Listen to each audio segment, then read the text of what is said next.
All right. Welcome back to another physical education. And thank you if you've been watching. This week, we're going to push heavily into the education side of physical education. This is something that I've wanted to do since I started this series. What I want to do, a profile on somebody who has had a really big impact on how I think about fitness and my coaching career, and B, some bonus points. Maybe this is somebody that you haven't heard about. And seriously, I think of this guy as like one of the big names in fitness, or at least the side of the fitness world that is more interested in training hard, in thinking deeply, and in doing it for your whole life versus, say, fitness as a medium for carefully curated social media posts. But when I went to start researching this, it was hard. Despite 30 plus years in the industry, lots of books written and workshopped and the like, this dude doesn't even have a Wikipedia entry. Most of the bio info on him, it's from websites that are firmly in the kind of Netscape or GeoCities vintage. Even though he is still lifting hard, he's still writing and podcasting and making YouTube content as he nears 70. And so I guess this is the part where I should say who this is, right? Or should I do the tried and true YouTube tactic of watch till the end to find out?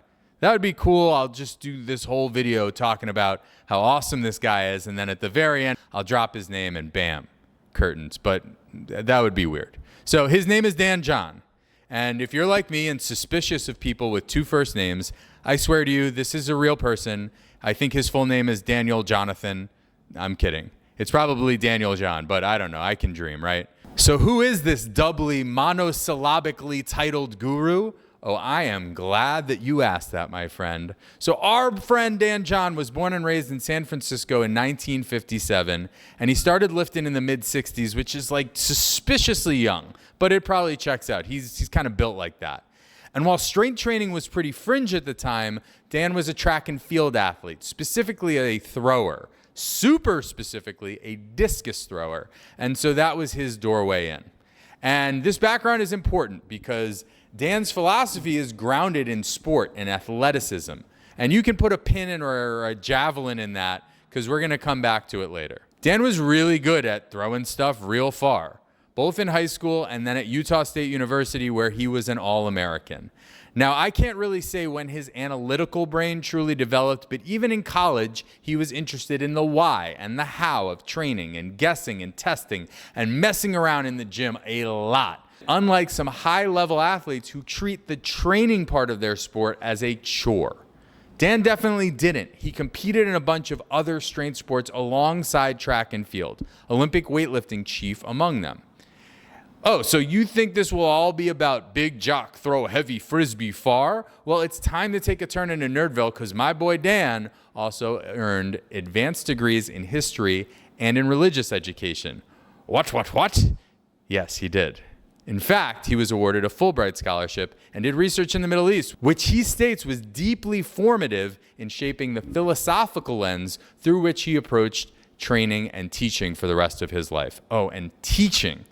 That's what Dan does. He's taught high school history, theology, economics. He's taught at Columbia College in Missouri, as well as lecturing at St. Mary's University in jolly old London, England. The dude is smart. This whole time, Dan is still competing and winning national championships in discus, in Olympic weightlifting, Highland Games, and the weight pentathlon, which is basically just throwing every heavy object known to man as far as you possibly can. Dan's the American record holder in weight pentathlon, so yeah, Dan throw far. And as he's competing, Dan is coaching. He's taking on throwers and football players and just regular old lifters and tactical athletes and aging athletes with relentless focus on fundamentals, a communication style that is prosaic and blunt and clear and humorous, and programming that is simple, repeatable, and durable. It is proven to work across broad populations. Dan is one of the first guys who talked about the big five: squat, hinge, push, pull, and carry. And those are like so commonly understood as important today that most people don't even know where they came from. Well, now you do. So old Dan is competing and coaching and teaching, but where he really jumped into public consciousness is through his writing. Through the late 1990s and into the 2000s, Dan was one of the most influential writers in fitness, with much of his writing published in online and print magazines. Some of his most well-known books, like my favorite, Never Let Go, are basically compilations of these articles and his musings, but he also wrote books specifically on training principles and programs like Easy Strength, which he wrote with Pavel Tsatsouline, who was among those popularizing kettlebell training in the States. During this time, Dan also launched the long-running Wandering Weights newsletter, his version of Friday Flex or physical education. Sorta. Wandering Weights blends training advice with theology, history, and life lessons.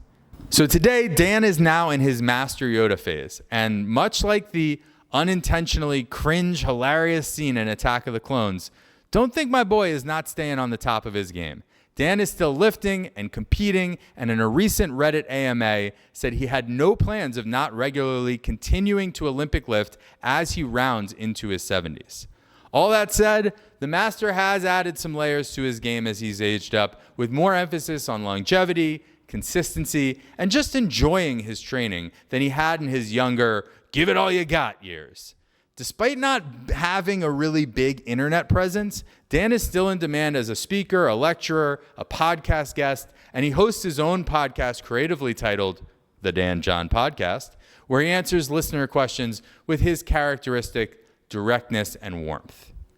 I was given Never Let Go, one of his books that I mentioned before, while I was a young coach at CrossFit South Brooklyn. I'm not sure who exactly gave it to me. Maybe it was the head honcho David, my personal coaching mentor Chris Fox, or the enigmatic, mysterious Shane. I don't remember, but either way, I remember devouring it and it changing a lot of how I thought about movement, performance, and coaching. Since then, I've digested, incorporated, and regurgitated a ton of the specific lessons learned from Dan's writing to my coaching clients, but even more valuable to me is the perspective and approach to training for life that Dan espouses. So what is it about Dan that resonates with me and the larger strength community? Well, I'm sure the mileage varies somewhat, but here's some of what has clicked for me. First, Dan's background as an elite thrower and track and field coach colors everything he does, and means he always emphasizes functionality, performance, and real-world application over aesthetics.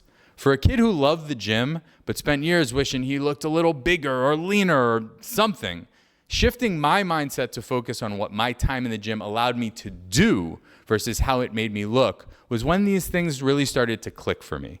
It gave me both a pressure release and something to focus on, to strive for, and surprise, surprise, as my performance metrics improved, the way I looked changed too. Dan's never really been a fad guy. He's always preached simplicity and consistency in his programming. Many of his programs are built around a single concept or maybe a single implement, and they're often made to be time and space efficient. There's tons of people on the internet today preaching all sorts of wild workouts with exotic equipment, crazy schedules, or some other factor that you only realize is completely unsustainable when you try it and it inevitably fails to stick. Dan's stuff isn't like that. He's not trying to get clicks. He writes programs you could actually do. Lastly, and maybe most importantly for me, Dan has always approached training from a place of exploration, fun, and play. A ton of his articles are about him and his buddies trying some weird challenge or something in the weight room on a lark just to see if they could do it, and then realizing after that they've struck gold. Even as a competitive and disciplined athlete and coach, Dan's always realized that you've got to enjoy your training, that there's always something new to be discovered, and that often the best path to learning and progressing is simply to do something new and weird, simply because it seems interesting or maybe it looks fun. If you're a Lumos member, next week we're going to do some Litvinov sprints. You can thank me now. Well, you can thank Dan. I read an article about him and his buddies dragging a barbell outside, squatting it until their legs fall off, and then racing up a hill and thought, well, that sounds like a good time. And now you get to experience that too. You're welcome. And this sort of is related to the previous point, but Dan has always thought deeply and philosophically about what strength, fitness, and health means in your overall life. One of my favorite Danisms is how he talks about the difference between bus bench and park bench thinking and training. Bus bench is schedule and outcome oriented. When does the bus get here? Where am I going? What's the route, etc. While park bench thinking is about experience. Oh man, the sun's out today. The birds are chirping. Isn't this nice? In training and in life, we too often get sucked into stressing and waiting for the bus to arrive that we never enjoy the sun shining on our face as we chill out in the park. If you're planning to train for a long time, to live for a long time, you've got to do both. And I'm grateful for Dan John for helping me see that clearly. Okay, maybe I've done my job here and your interest is piqued. Well, where should you start with a guy who has like 30 plus years of steady contributions to the field of strength training? I'd personally start with Never Let Go, the compilation of articles I spoke about earlier. It's been a few years since I've read it last. Some of it might be a little dated. If Dan has a weak spot, it's probably talking about nutrition where he can be a little fatty or crash diety, but Never Let Go is probably the best way of getting into his philosophical and thoughtful side. For programming, Easy Strength is probably his best known, and it's a great antidote to the more is more thinking that's often now preached in the fitness world. If you want something lower commitment, his YouTube channel and his podcast can get you in and out with anywhere from a 10-minute to an hour-long investment. I definitely say that's worth it. If you listen to Never Let Go as an audiobook, each article is pretty short, and it would be a nice little kind of 5 to 7 minute bite at a time. Either way, whatever you plan on doing, check him out. He is truly one of the greats. So thank you for tuning in to my first profile on a famous fitnesser. If you like this and you want to see more, let me know. I think it would be a cool recurring series. And there are plenty of weirdos and charlatans and visionaries in the history of fitness who I'd love to tell you about. If you're digging these videos or just my overall raw animal magnetism, please like, follow, subscribe, or throw a brick through my window with a note that says good job on it. I accept all forms of praise. Thank you for watching. I will catch you next week with my first interview with a real live member of my gym, Lumos Fitness Collective. See you later. Bye.